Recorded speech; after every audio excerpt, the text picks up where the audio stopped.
नमस्कार, मी प्राची शिरकर. आपण पाहत आहात प्रहार न्यूज लाईन. सुरुवात करूया महत्त्वाच्या हेडलाईन्स. सिंधुदुर्गमधील शेतकऱ्यांना पीक विमा नुकसान भरपाईची मदत देण्यास सुरुवात. मंत्री नितेश राणेंकडून ऑनलाईन बैठकीमध्ये आढावा. 42,000 पात्र शेतकऱ्यांना 90 कोटी रुपये पीक विमा रक्कम देण्यास सुरुवात.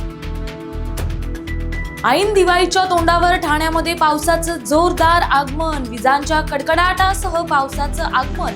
जोरदार पावसानं ठाणेकरांची तारांबळ. कल्याण आणि डोंबिवली परिसरामध्ये अचानक पावसाची हजेरी. वाढलेल्या उष्णतेमुळे हैराण झालेल्या नागरिकांना दिलासा. मात्र अचानक झालेल्या पावसामुळे दिवाळीच्या खरेदीसाठी बाजारात आलेल्या नागरिकांची तारांबळ. दिवाळीनिमित्त मुंबईमध्ये खरेदीची लगबग. दादर स्टेशन बाहेर दिवाळी खरेदीसाठी ग्राहकांची मोठी गर्दी, तर प्रॉफिट मार्केट परिसर सुद्धा गजबजला.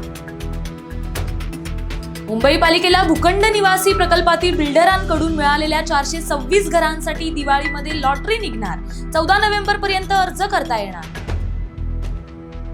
इज्जत गेली गावाची, मग आठवण आली भावाची. एकनाथ शिंदेंचा उद्धव ठाकरेंवर हल्लाबोल. ठाकरे बंधूंच्या एकत्र येण्यावर शिंदेंची जोरदार टीका. यंदा महापौर शिवसेनेचाच. शिंदेंच्या शिवसेनेकडून बॅनरबाजी. वांद्र्यातील कलानगरमध्ये शिंदेंच्या शिवसेनेकडून बॅनरबाजी. बिहार विधानसभेच्या स्टार प्रचारक यादीत मुख्यमंत्री फडणवीसांचा समावेश. पंतप्रधान मोदींसह 40 नेत्यांचा यादीत समावेश.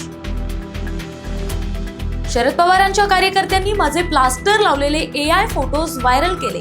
गुणरत्न सदावर्तेंचा आरोप. तर STच्या मीटिंग मधील राड्यानंतर फोटोज व्हायरल.